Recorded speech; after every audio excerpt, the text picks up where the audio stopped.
Is the hustler right or is the artist right? Planning, strategizing, filming, and editing social media is exhausting. I think people are asking the question, why do it? The hustler in me knows what the content's supposed to do. It's there to serve the brand, feed the funnel, support the goals, and keep the client from sweating too hard in front of the board. It says, what's the CTA? And what are the KPIs? Let's not lose the thread. The artist hates the spreadsheet. He wants to make work that doesn't just look good in a pitch deck, but actually moves someone. And yeah, sometimes the hustler rolls his eyes and says, nobody wants that weird shit, man. Let's just make sales. Sometimes he's right. But the best work, in my opinion, the work that gets shared and remembered and talked about, that always comes from letting the artist drive just long enough to say something real. It feels like there's so many scam artists out there right now in marketing. They're trying to sell you this magic bullet that doesn't exist. And lately I feel like there's a wave of people only selling something and not making things. I mean, right now YouTube just basically feels like a glorified version of QVC. I mean, what am I creating here? This isn't art. This is content to sell my creativity. This is content that will hopefully trick you into hiring me to help you with your content. I think I often wear two hats, the hustler and the artist. The hustler wants to make money. The hustler wants to build email strategies and talk KPIs. The artist, on the other hand, wants to create weird art that no one will understand. The hustler tells the artist to not be too weird, because it will turn off potential clients. The hustler says that I should give tips and tricks to overcome this and to sign up for my course and my cohort. The artist says that the algorithm is rotting our brains. The hustler is Grant Cardone, and the artist is Wes Anderson. I was explaining to my son Max how my brain works. You see, I'm Gen X, and the mindset of an artist in Gen X is or was originality at all costs.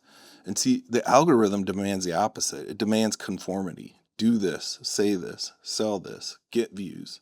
When I started doing this, I sought after originality at all costs. You know, if you aren't original, then you're just a sellout. It's taken me a really long time to break that mindset. And I'm still learning how to undo that while still remaining true to myself. I recently asked my bank if they took original pieces of art as a form of payment. The advertising legend David Ogilvy says this: in the modern world of business, it is useless to be a creative, original thinker unless you can sell what you create. I think that there's a balance of being a hustler and an artist. For me, it's sort of a Jekyll and Hyde mindset. On one hand, I want to create really great art. And on the other hand, I have to pay my bills. I often categorize some of the work that comes in the door as like, is it for the real or is it for a meal? The philosopher Ram Dass explores this complex relationship with money, and he frames it this way.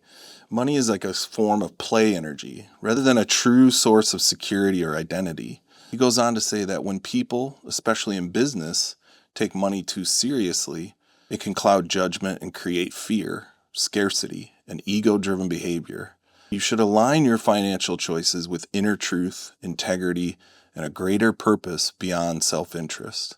It's not a rejection of money, but a call to rethink its role in our lives. There are a lot of hustlers in the advertising industry. So many people looking to make a quick buck. A lot of my clients come from being burnt or ripped off by a big agency.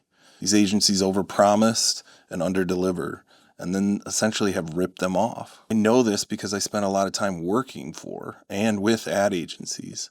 And sometimes they're like vampires. They try to suck every last penny from you and your company without actually delivering any sort of value. I actually made a t-shirt about that, Frank and Harvey slaying agency vampires. Recently I received a comment that said, it's the most disingenuous thing for a business owner to say that they made a business to help people. No, you didn't.